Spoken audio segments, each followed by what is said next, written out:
Songs and monologues performed on the Two for Free podcast with Phill and Garett are copyrighted material. We are presenting them strictly for educational purposes. We ask that you support the original artist by downloading the songs in their entirety and acquiring their sheet music through reputable sources. Links and info are in the description.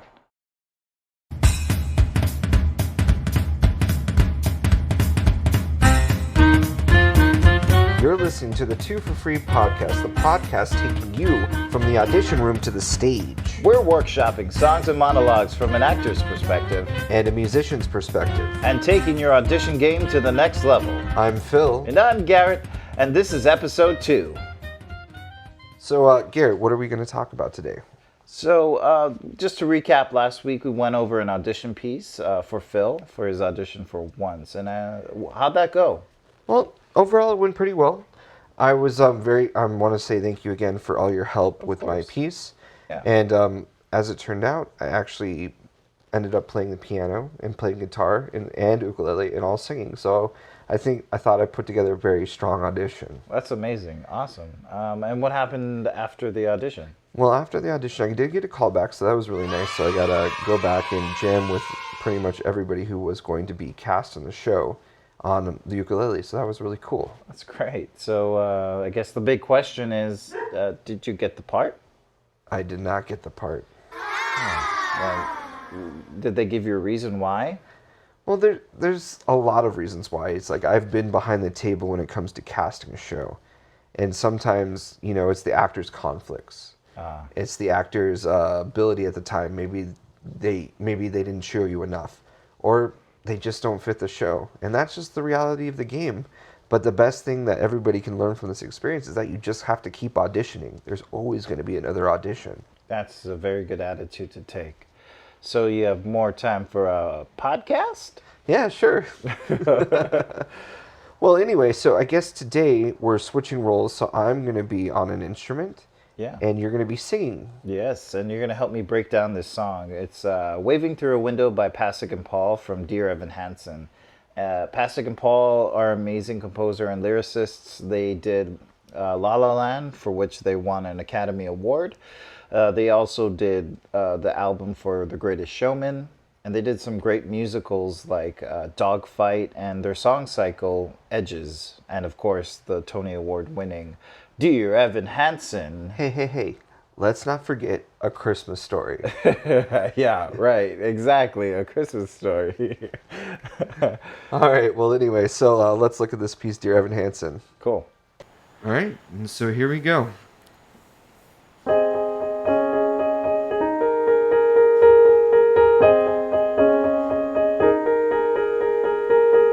I've learned to slam on the brake before I even turn the key, before I make the mistake,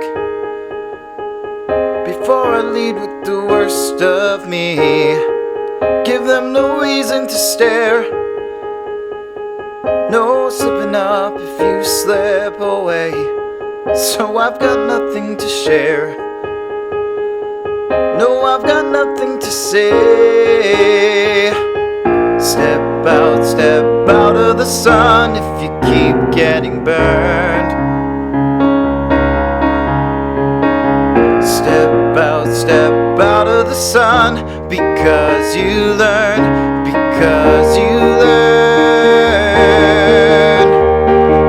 On the outside, always looking in, will I ever be more than I've always been? 'Cause I'm tapping on the glass. I'm waving through a window. I try to speak, but nobody can hear. So I wait around for an answer to appear while I'm watching people pass. I'm waving through a window. Can anybody see? Is anybody waving back at me?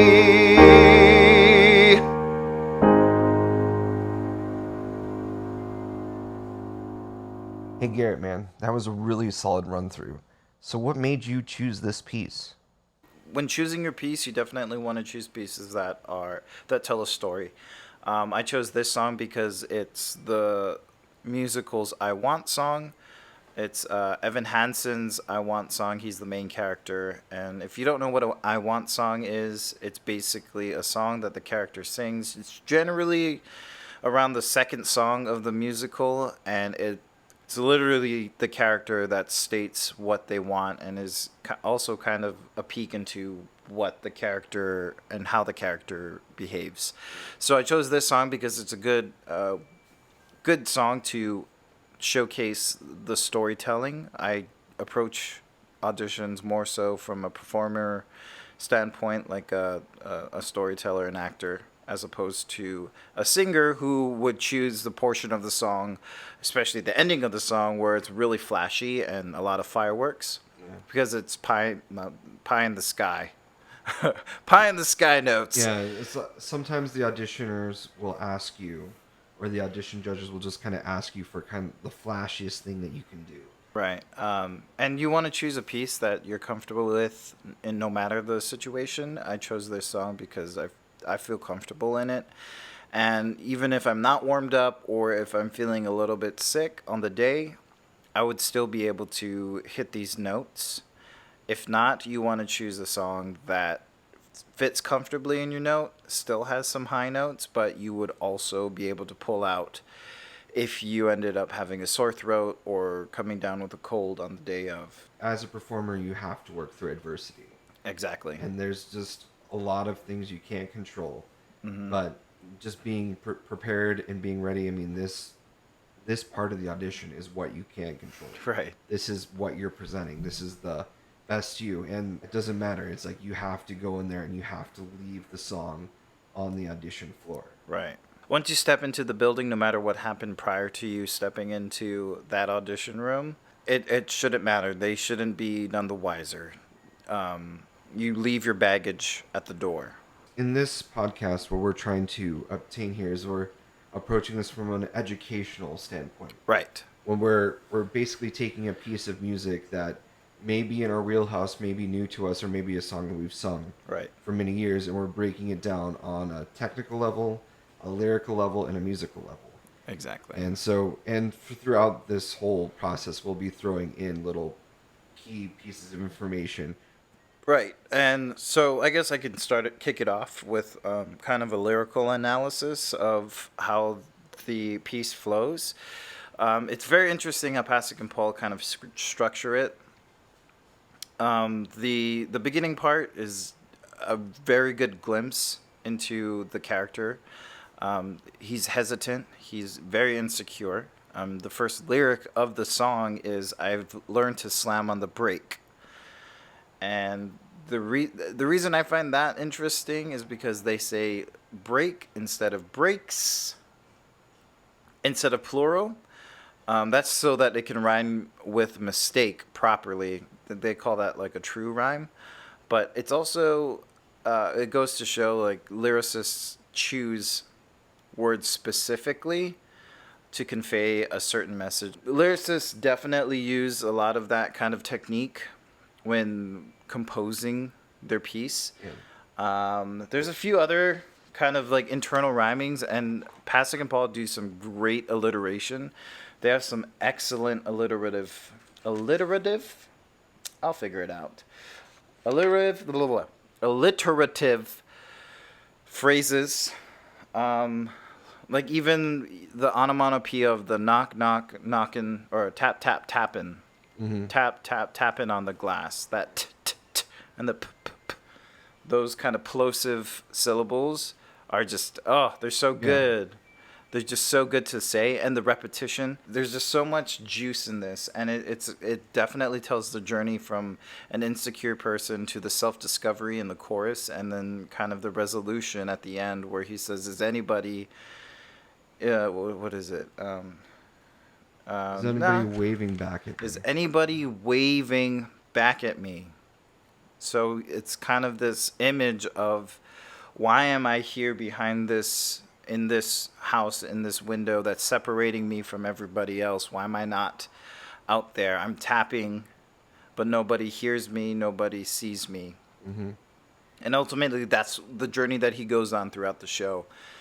And yeah, I think that the lyrics in this song are the most effective in conveying who the character of Evan Hansen really is. Yeah. And building off of what he was saying from like a musical level, well, when that opening line, I've learned to slam on the brake.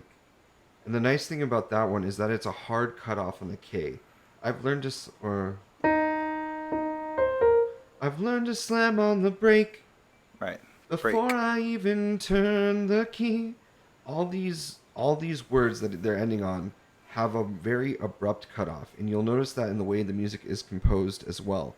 It's very fast-moving eighth notes, and they're followed by almost a full measure of rest, or pretty much a full measure of rest. So if we're looking at the kind of opening section, I've learned to slam on the brake. 2, 3, 4. Before I even turn the key. Right. And then you'll have a lot of this rest after there.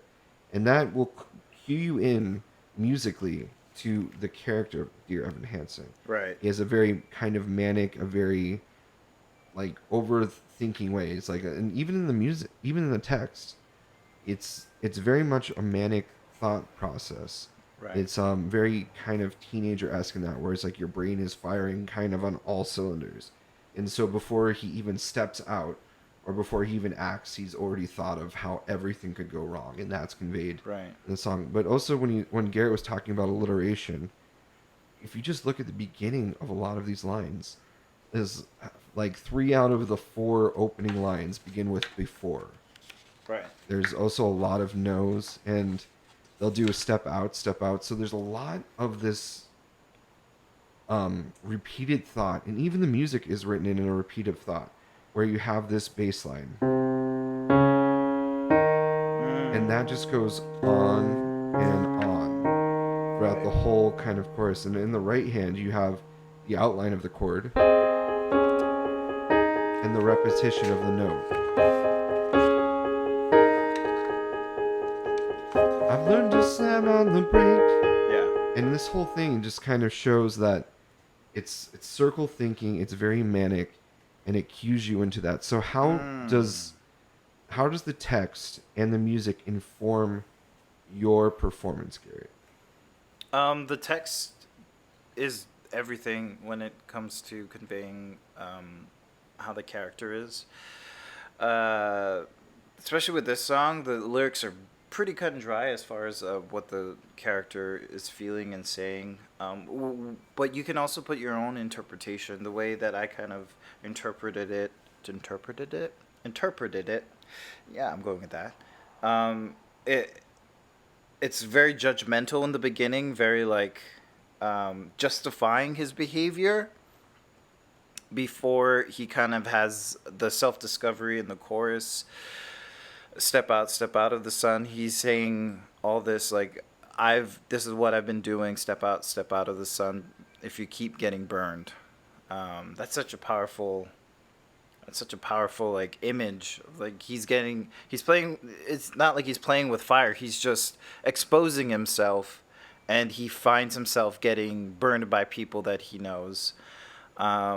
Because you learn, and just having that repetition of a phrase, because you learn. You can choose to sing it the way that it is, but the way that I choose phrases, especially in like straight play texts, if you have repeated phrases, it's a good idea to make them 2 different thoughts. Yeah, it should always be approached in a different way. Correct. Because then it just becomes repetitious and it becomes boring. If it's just what my acting coach would say is a grocery list. You don't want it to come sounding like a grocery list. If you have like attributes that you have to list off, make them each specific. So having that repeated phrase, because you learned, have the second one have a little bit more impact, like because you learned, and on the outside always looking in. Right. And the composer did give you leeway there, because they wrote it 2 different ways. They could have written it with the same notes, and then you'd be stuck with that's the interpretation of the piece. But the Pasek and Paul have done a really good job of every time when they have a repeated thought or repeated phrasing, the music is different. It's Right. never the same. It's like the whole song could have been.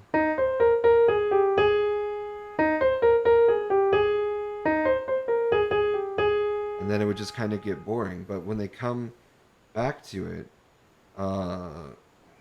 look through, it's like every time they approach the text, it's different. Is when you have the coming back to that. So, just kind of going through this first one, I'll show you what I mean. Right. I've learned to slam on the brake before I even turn the key, before I made the mistake, before I live with the worst of me.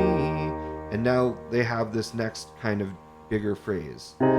Give them no reason to stare. They didn't have to do that with the music. They didn't have to go higher. Right. But they did because it makes the music more interesting. It makes it... Right. It varies up the melodic line. Right, and I think that kind of goes back to the whole journey thing, that musically, that it reflects it. That first section is him justifying. And he kind of second guesses himself, but then he's like, give them no reason to stare. No slipping up if you slip away. So I've got nothing to share. So he's saying, he's talking himself out of stepping out, and putting himself out there. He's being very protective. Exactly, protective, hesitant. There's a whole lot to this psychological character. It's fantastic. I love it. Yeah, and I've got nothing to share. No, I've got nothing to say. Yeah. Those kind of the alliteration again is the S's. It's they're held out. I love it. It's just so good. There's just so yeah. There's a lot you can dive in from the text. And most of this stuff we're approaching from a very surface level. Right. And it's just there. And so we encourage you, if you do choose to interpret a piece, really dive into it. Break it. It's like depending on what your background is. Like, are you music? It's like everybody can read. You write it out. Write this out as a poem because that's what a song is. It's just a poem. It's a sung through poem. Look at that. It's like, what's the structure of this poem? What is the structure of how they set up the verses? How they set up the phrases? What's the syllables like? Right. What's the rhyming scheme? Exactly. A lot of stuff to look in through here. You can see it easier if you write it out yourself instead of having it just on the sheet music. You can see the patterns that they've used lyrically. And I would suggest using different symbols to kind of match up. Okay, this phrase matches with this one. You can just from the first phrase, I've learned to slam on the brakes. The L in the learned and the L in the slam are alliterative. They're not actually how we come to know it, but they match it up. They use the L in learned and slammed because he could have said, I've learned to step on the brake, but he says slammed on the brakes. Yeah. And then you can go on to before I even turn the key, R in turn and before. So you can go through the whole audition piece that way and just see the different alliterative phrases, the rhyming schemes. You'll find words that rhyme that you never thought would rhyme. Yeah. And we're only touching on about the first 20, 32 bars of the piece, and we've already have this much to say about it. Right. So there's something there. It's like if you dig enough, you study enough, you'll have it.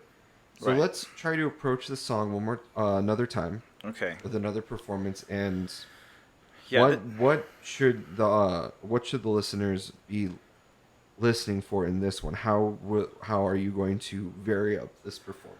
I'm gonna play with the dynamics. I'm gonna try and hit the consonants when I get a little bit more confident as the character, and then kind of blow it out at the end. Okay. Yeah. And so let's just kind of talk about that. So initially when we started the song, we've been rehearsing this for a while. And so we had an idea of the kind of the tempo that we wanted to take it. Right. Some of the pieces that you do, you'll bring it in front of a collaborator or pianist, or some people know as accompanist. You'll bring it in front of them, and maybe they've never heard the piece before. So a good way to inform your pianist about the tempo you want to take it is just sing the first couple lines for them. So why don't we demonstrate that now? So Yeah, sure. I'm fresh for this piece, or it's been a while, and I don't really know what kind of tempo you want to take. So maybe you want to take it faster or slower. So yeah, give me a demonstration about what your tempo is. All right. So this is Waving Through a Window. I kind of want to take it at this tempo. I've learned to slam on the brake before I even turn the key, before I make the mistake. Yeah, and basically if you give them that much, the collaborator will have a pretty good idea about how fast you want to take it. And it's better than snapping in their face or clapping in front of them. Oh yeah. Oh my so gosh. it's like it's something that's very polite. You just kind of come up and sing softly. You know, it's like just give them an idea of how we're going to take it. Okay. Right. So I'll give Garrett a couple bars for free.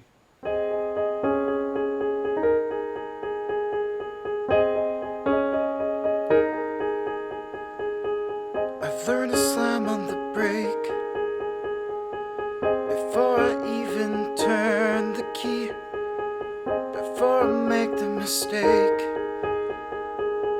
before I lead with the worst of me. Give them no reason to stare, no slipping up if you slip away. So I've got nothing to share. No, I've got nothing to say. Step out of the sun if you keep getting burned. Step out of the sun because you learned, because you learned. On the outside, always looking in. Will I ever be more than I've always been? 'Cause I'm tapping on the glass. I'm waving through a window. I try to speak, but nobody can hear. So I wait around for an answer to appear while I'm watching people pass. I'm waving through a window. Can anybody see? Is anybody waving back at me?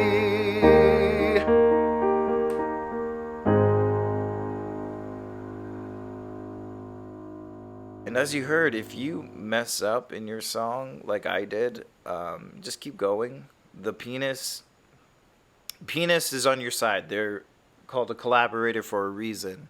And Phill picked up right where I just jumped back into it, even though I kind of like came in a little bit early. Knowing your piece well enough that you're comfortable in it goes a long way, because it shows in the room when you're not comfortable in it and you kind of rush. You either rush or you drag a little bit. Yeah. When you start dragging it, it shows that you don't know the music as well as you should. So learning the accompaniment just as is. Don't sing it with just a karaoke track. Karaoke track. Don't sing it with just a karaoke track. Sing it with a pianist. Find someone that knows how to play piano. Give them the sheet music. Buy them lunch. I don't know. Pay them for their time, because they work really hard to learn piano. Because if it was easy, we all would do it. I think just kind of building off that idea, just acknowledge that one, your collaborator, the pianist in the room, might be seeing a couple hundred people in the day. Right. And maybe you hand them a piece of music that they've never seen before. Right. And mistakes do happen. It's like Absolutely. There'll be missed notes, the timing may be bad. And so if you can be as strong and confident in your song, and you have a collaborator that can really, like a singer's pianist or a singer's collaborator, that can really kind of tune in, and that if you're the leader, they can feel comfortable following or catching you. Right. So it's just, Ooh, that's a good point. yeah, Yeah. it's like just be as confident as you can, because they'll try to give you as much as they can, but you have to meet them halfway. Right. So I guess as a pianist, as a person who's accompanied and collaborated, you're following the singer, correct? Yeah, it's like I might, if the singer is not very confident, Right. I might try to play the melody line for them, or I might try to like maybe push it if they're really going slow. But Yeah. honestly, it's like at this point, since the singer or the performer is going to be the one with more experience with the piece on a Right. typical thing, because there is literally thousands of pieces of a Broadway repertoire now. Right. It's not, oh, here's your 50 standards Yeah. or your 100 standards. There's now Thousands. and there's Yeah. hundreds released every year, and so you may Right. bring something that it's like, oh, I really Completely love different. something from Hadestown, and you may have a collaborator that's never heard of Hadestown before, Right. so you have to be on it. You have to be the leader, so it will basically help them the Right. most. As a performer, I definitely was under the impression that I was following the pianist, and a lot of times that may or may not work. It's kind of like a coin flip as to the type of accompanist or collaborator that you get in the room. I've just lucked out with some really amazing collaborators, and they've just done it. Yeah. And but as a performer, you can't rely on that. You can't just rely on the pianists being amazing. You have to take initiative on your own and take responsibility for your own audition, because ultimately, if you get or don't get the part, it's your fault, or it's because of you. It's not going to be because of the pianist, right? You're not going to give the pianist credit if you do get the part. But a lot of people are quick to blame the pianist if they don't get the part, Yeah. And you just have to be aware. I mean, I'm not playing all the notes that are here, and I'm not playing the exact rhythms that are written on the page. I mean, I've seen this piece for now 2 days, and I've played it probably, I don't know, 10 times, and that's going to be 9 more times than most collaborators will have with your piece of music. Right. And so one thing that you could really help them out, especially if you are coming at them with a contemporary piece, is that if you have chord symbols above your music. So if you're looking to get an audition of music, most music publishers will now write music that has the chord symbols above the piece of music. That's like, you'll see letters and little flat signs or sharp signs. And maybe you have words like sus, they'll have slashes. And if you look for that, it will kind of help guide your collaborator into what the song is about, and it might help them read the song a little bit easier. Kind Okay. Not saying that you have to get it, but Right. it helps. Right. It makes life easier, and that's what you want to do. You want to kind of break down the roadblocks as far as things that are in your way as a performer. If it means getting music with key symbols above each measure, that'll help the pianist when you go in the room, get it done. Like I mean, find it. There's no excuse as to why there's so many resources that we have at our fingertips, literally because of the internet. You can find it on your phone nowadays, and some people can read it off of their phone. Some people read it off of an iPad. Yeah. So there's no excuse as far as getting the proper music and getting the proper key. Yeah, and going off of that, like we said earlier, this is an adjusted key for Garett's voice. Correct. And in a situation where you're using a song from a different show, maybe that's a good choice. If you're trying to audition for a certain part in a certain role, you might, in that case, want to stick with the original key that the character sings in. Right. Because you want the people sitting behind the table at your audition to know that you can handle Right. the piece in its original key.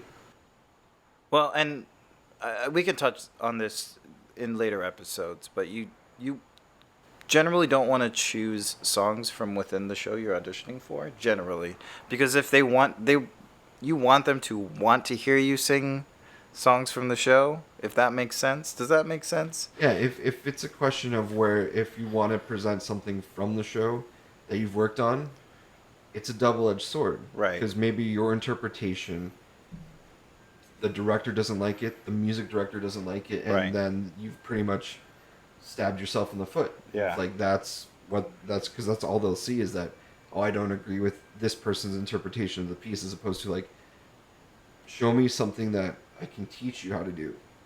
Yeah. Yeah. And I kind of go off of the philosophy, always leave them wanting more. You don't want to give them everything. You don't want to show them everything that you have off the bat. Because if you sing a song from a show, you've already showcased how you sing that song. Mm-hmm. Whereas other auditioners who may be getting called back for that role have kind of hinted that they can sing it, but not shown how their voice fits into the song itself. Yeah. And there's a little bit of mystery with that. And I think directors really enjoy that type of mystery, like figuring out, oh, this person kind of sounds, this person can hit this note, but can he sing this style of music? Can he adapt his voice into this style? So there's that kind of detective heart inside of the directors, musical directors, and And it's a lot of philosophy that we're having, but the important thing about this show and what we're trying to gain here is that we're approaching it through education. We're approaching it through our interpretation. Totally. Not that this interpretation is the best interpretation, but it's the interpretation that works for us. Oh yeah, totally. It's not. This isn't a universal, like end all be all version of this song or any song that we cover on this podcast. And the techniques that we're covering are only suggestions. You don't have to take any of them. If you have a technique that works for you, good on you. We actually would love to hear it. If you have any suggestions for future episodes, you can email us at twoforfreepodcast@gmail.com. We would love to hear from you. And if you have a technique that works for you, let us know. But we have our techniques that work for us.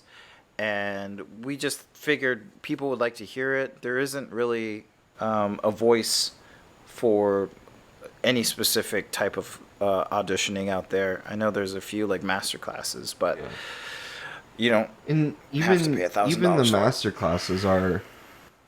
It's like we've both been to a couple master classes throughout our years given by Broadway professionals. Right.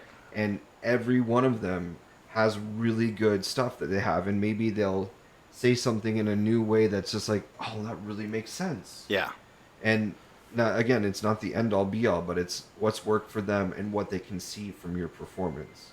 Right. So the best thing that we can do is that this podcast or anything like that should be a stepping stone. Mm-hmm.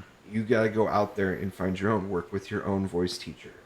Work with your voice teacher, acting coach, whatever. It's like depending on collegiate, professional, even community theater level or high school level. There's a lot of stuff you can do to show that you've really interpreted the piece and you really presented it the best you can. Right. And and again, use the resources that are available to you, the people that are in your life. Make connections, network when you're in a show. Figure out the music director and whether or not they give voice lessons, because that way you can build that connection with them.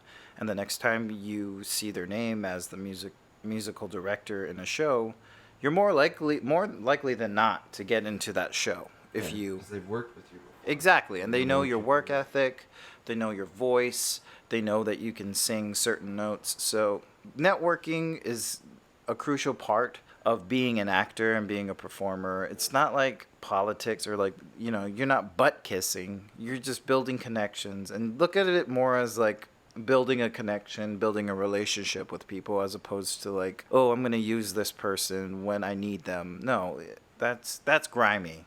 That's shady. You want to be able to make a real genuine connection with people within your show, within the artistic side of the production. So we can only share what we have gleaned from our experiences that can help anyone in performance. With that being said, let's run through one last time.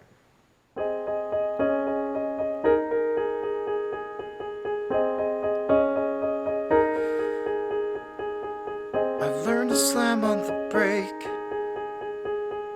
before I even turn the key, before I make the mistake, before I lead with the worst of me. Give them no reason to stare, no slipping up if you slip away. So I've got nothing to share, no, I've got nothing to say. Step out of the sun if you keep getting burned. Step out of the sun because you learned, because you learned. On the outside, always looking in, will I ever be more than I've always been? Cause I'm tapping on the glass. I'm waving through a window. I try to speak, but nobody can hear. So I wait around for an answer to appear while I'm watching people pass. I'm waving through a window. Can anybody see? Is anybody waving back at me?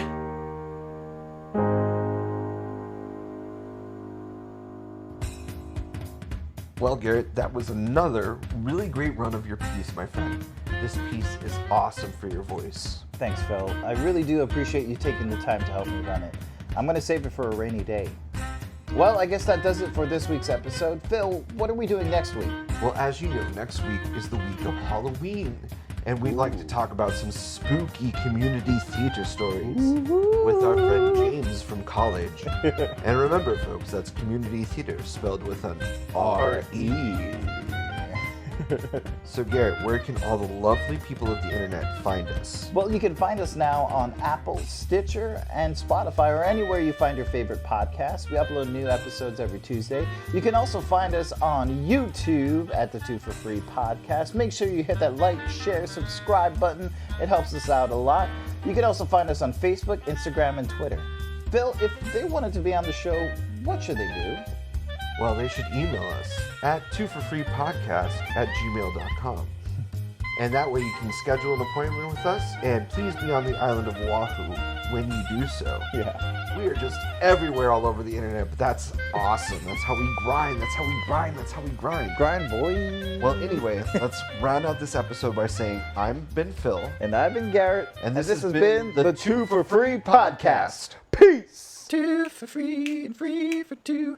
Two for Free podcast. He's a musician, the other's an actor. Watch as they break down a musical theater piece. Two for free, two for free, two for free podcast. Hello, ladies and We'll gentlemen. fix that in post.